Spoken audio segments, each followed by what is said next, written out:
Assalamualaikum dan salam sejahtera. MG Flash 31 Mac bersama saya Nur Aini Johari. Berita utama, semua Menteri UMNO kekal dalam Kabinet Kerajaan Perikatan Nasional.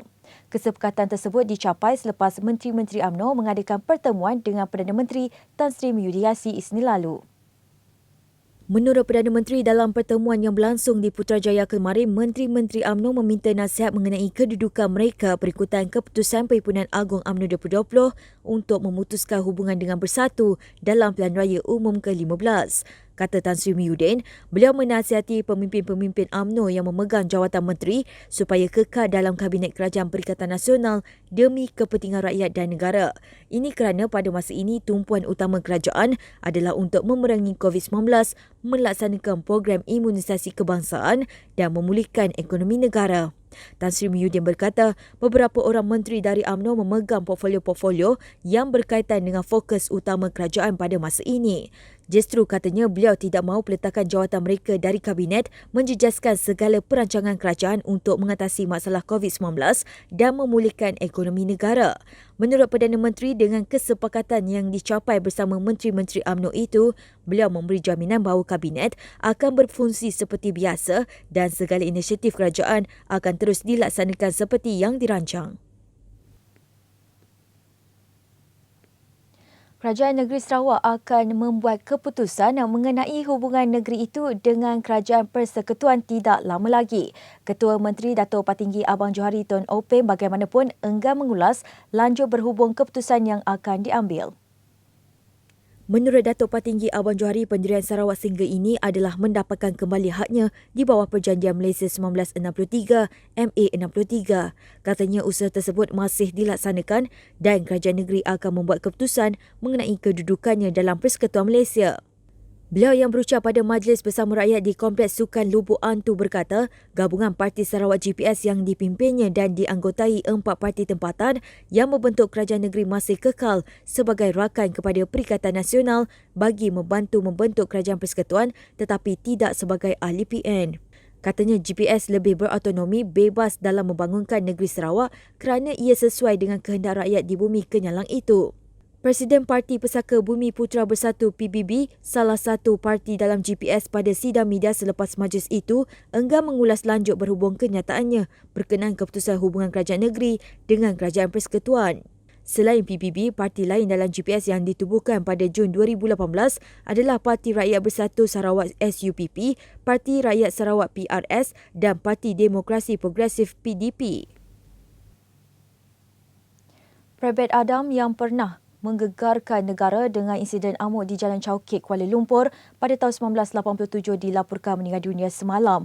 Prabet Adam atau nama sebenar Adam Jaafar dilaporkan meninggal dunia pada usia 57 tahun di Hospital Besar Pulau Pinang.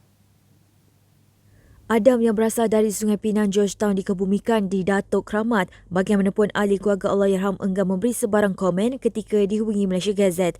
Kejadian amuk membabitkan Adam di Jalan Chowkit, Kuala Lumpur pada Oktober 1987 mengakibatkan seorang lelaki terbunuh akibat terkena tembakan rambang.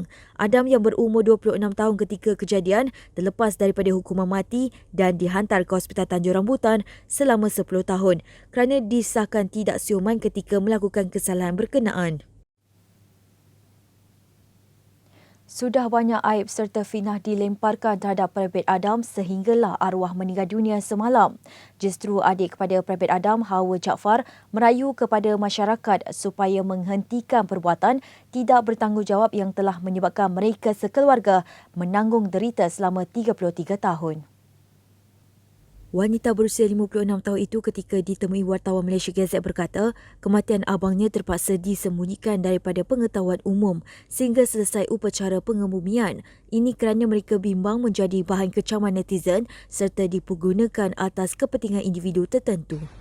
Jadi saya minta jangan ada dah siapa nak kecam dia, kecam kami, fitnah, cerita yang bukan-bukan.